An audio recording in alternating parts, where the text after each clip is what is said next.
Alright. Itong gawin ko ng reaction ngayon, itong video ni Claire Castro. Kay Claire Castro tayo ulit.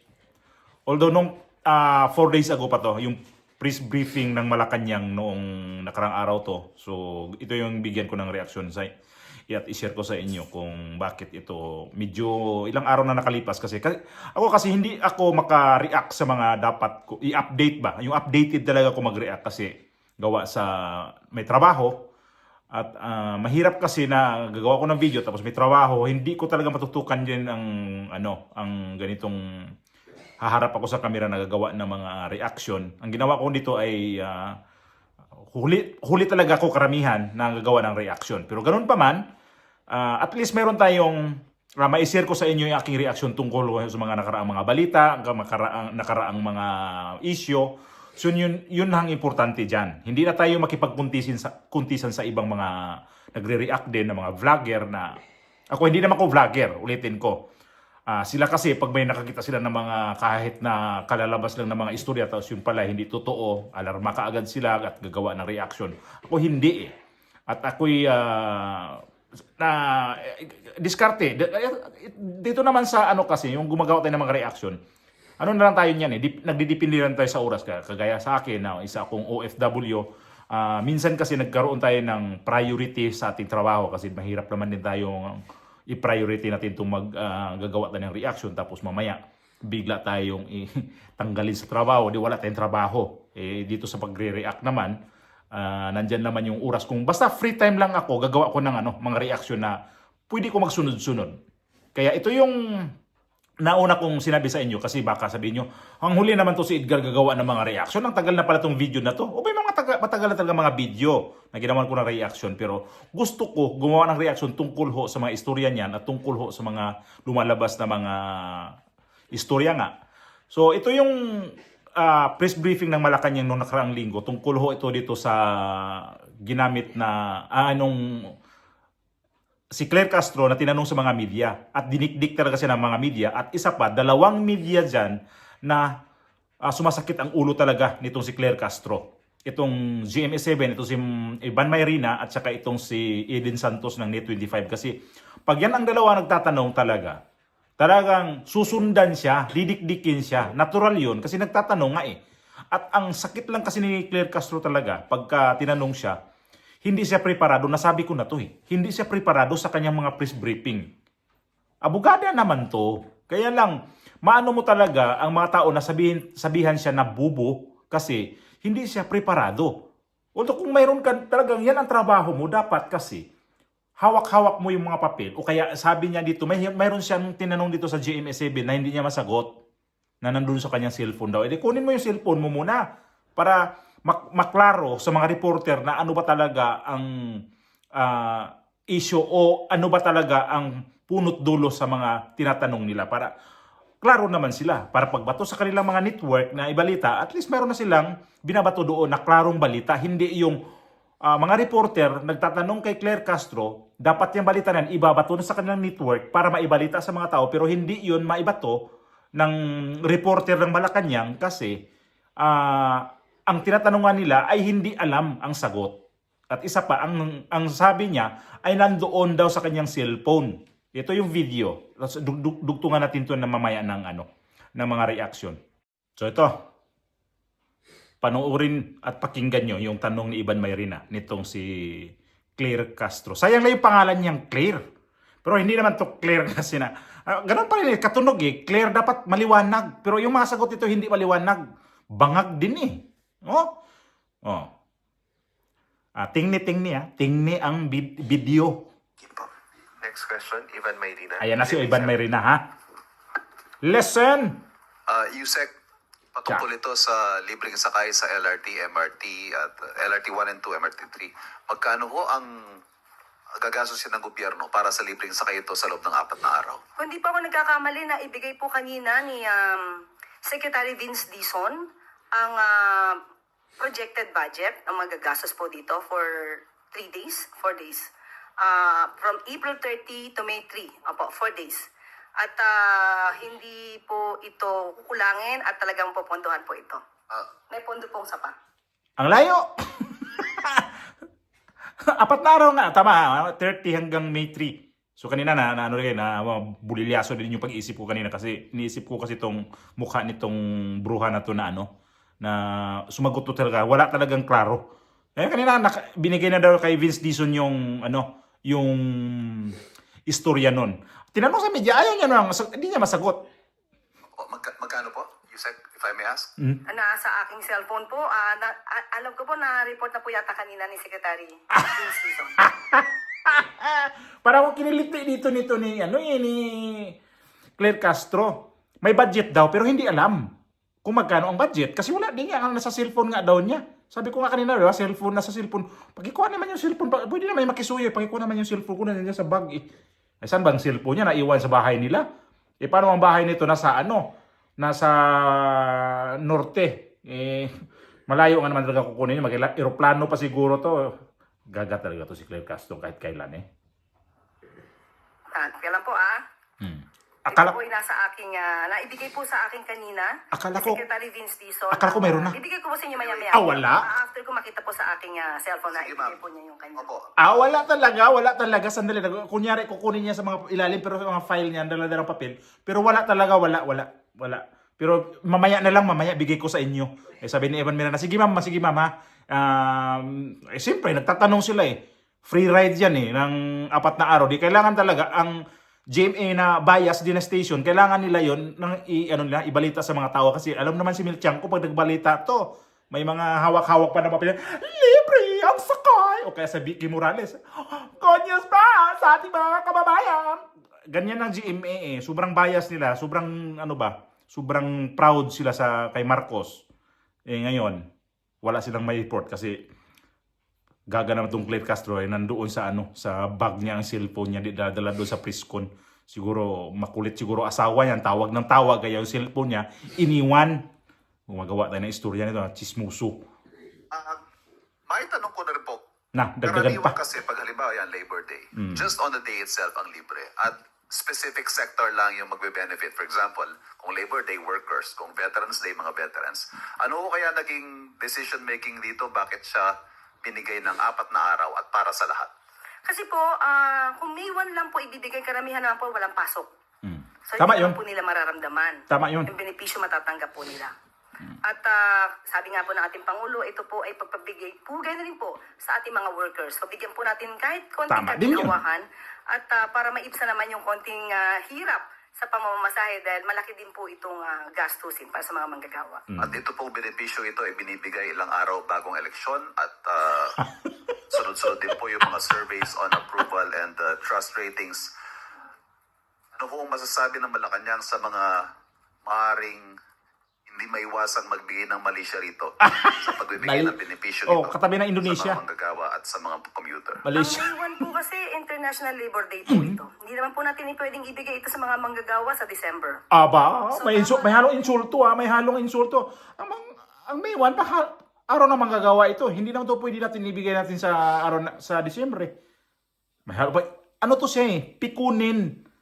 Nakita niyo yung video ko, panoorin niyo yung interview nito ni Karen Davila na magkasama sila dati. Na tinanong siya ni Karen Davila na pikon. Ito si Claire Castro, pag ito na magtanong si Ivan Mayrina at ito mamaya magtanong din tong taga Net25 si Eden Santos. Nako, yung kaspa nito sumasabog. Inis. Sa panahon, kung kailan dapat sineselebrate po ang Labor Day, doon lamang po natin ibigay. Pero yun nga po, hanggang May Isa pa. Opo. Para wag naman po natin bigyan na mali siya. Hayaan po natin makinabang yung katabi nga ng sa Indonesia. mga maaaring itulong ng gobyerno sa kanila. Salamat. Jinky Baticados, IBC 13. Hi, ma'am. Ma'am, doon lang ako sa rollout po ng bigas Isa para pa to. bukas. Ano po ang reaction ng Palace, ma'am? Dahil merong exemption na binigay ang COMELEC last Friday. It was signed already. But then po, sinasabi kanina ni Chairman George Garcia na they're waiting for the DA to have clarification with them kasi as far as they know, yung reso po na parang inilabas nila last Friday, sumasaklaw ng condition that says May 2 to 12 po, hindi siya applicable ng exemption. Okay, sabi nga po sa atin, Hindi naman sagot to. ni DA Secretary Hindi. Vico Laurel, nag-apply po sila ng exemption, nabigyan naman po sila. So ang hinihintay, sa buong kadiwa po ito, exempted po. So ang hinihintay na naman po natin ay ang patungkol po sa LGU. Well, anyway, ang good news po, bukas po ilo-launch sa Cebu. Ang layo mo talaga, nasabing, Claire. 20 pesos. At lahat po, berting bigas, meron na. Okay? At sa Cebu po, hindi lamang po vulnerable sectors ang makikinabang. Sa araw po, bukas po sa bukas. Bukas po lahat ay pwede pong mag-avail sa Kadiwa stores sa Cebu. Hindi po pili, kundi lahat po na maaaring mag-avail po nito ay allowed po. Hindi po ito limited lamang sa vulnerable sector. Pabayara naman to. Sinabi kababalita lang, di ba? Na ang pwedeng nito, priority talaga nito yung mga purpose, yung membro ng purpose, yung mga senior citizen, mga yung mga pa tawag nito, yung discapacidad ba? Yung mga disability, mga ganun. Yun yung pinaka-priority. Tapos ang unang salvo nito ng pagbibinta ng bigas sa Cebu, alam niyo kung ilang sako lang na ibinta nila doon? 500 sacks. Tama ba? 500 sacks o 5,000 sacks kung hindi ko nagkamali. So hindi ganun karami ang na-distribute nilang bigas. Sabagay, bibilhin pa rin na 20 pesos na per kilo. Bibilhin pa rin. Siguro, di ganun karami ang naibinta nilang bigas kasi binibili. Kung libre to, sigurado, kahit pa sabihin natin na 10,000 sacks, kaya-kayang ubusin sa isang araw lang. Kasi libre. Kaya lang ito, bibilhin pa din ng mga tao na pupunta doon sa sinasabi niyang kadiwa. Saan ba ang sindahan ng kadiwa sa Cebu? Kung saan sa Cebu to, nasa Kapitolyo ang kadiwa? Kasi nandun nakita to sa balita, nasa Kapitolyo.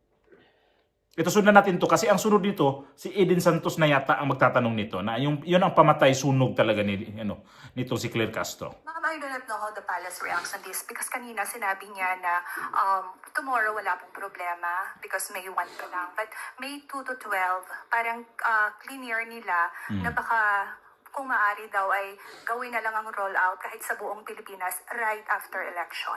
I don't know what the palace would react on this Sa one. buong Pilipinas po. Ang sabi ni Attorney Hindi niya alam, Garcia, nagtatanong na naman. kanina na in-interview siya. After election na lang kasi yung nga pong sinasabi nila on the reason na binigay nila for the exemption, May 2 to 12 lang po, ma'am.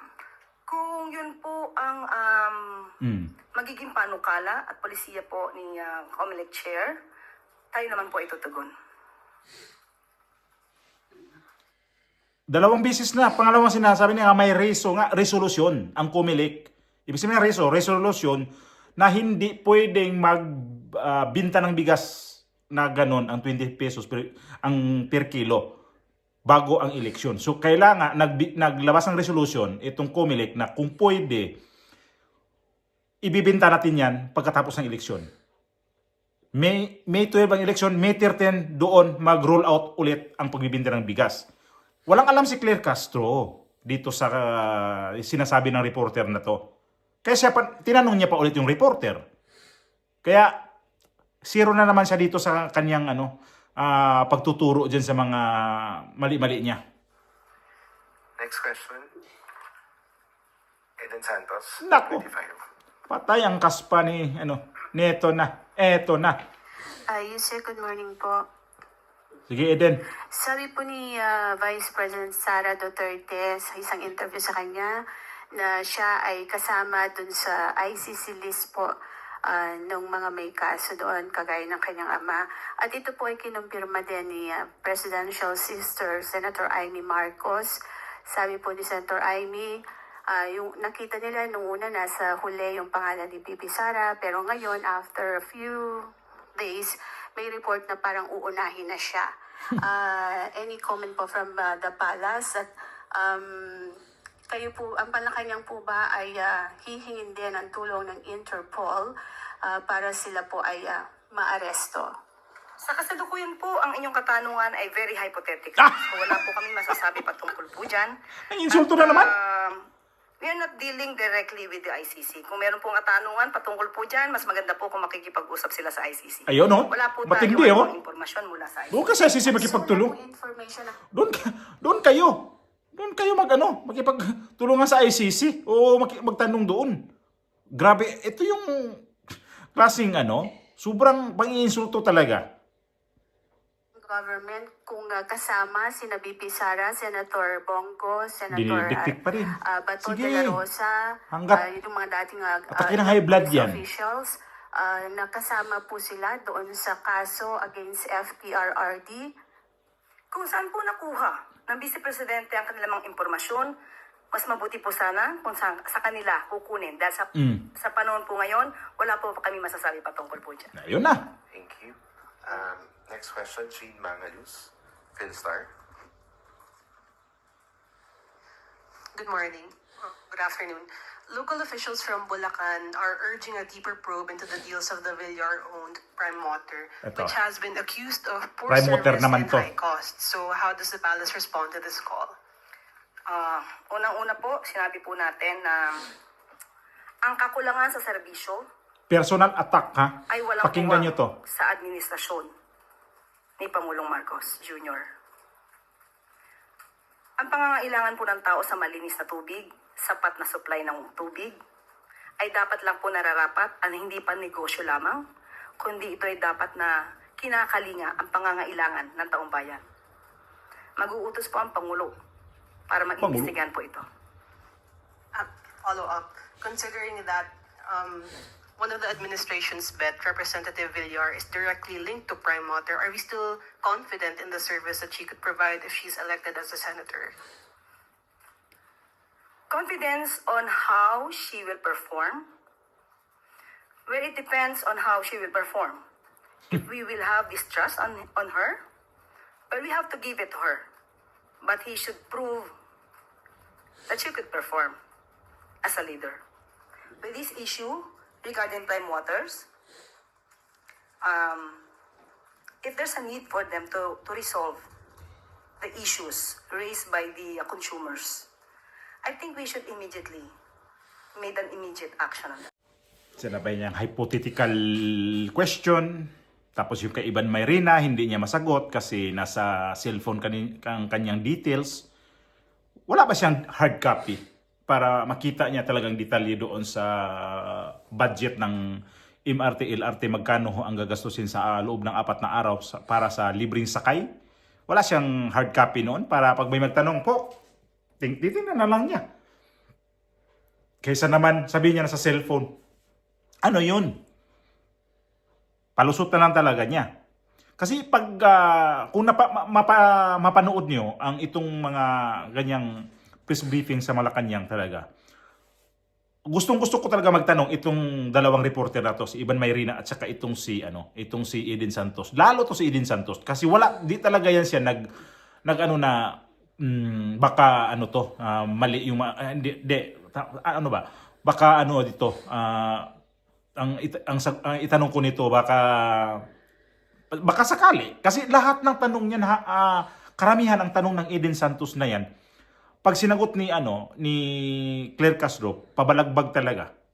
O narinig natin kanina, napanood natin kanina yung sagot niya kay Eden Santos.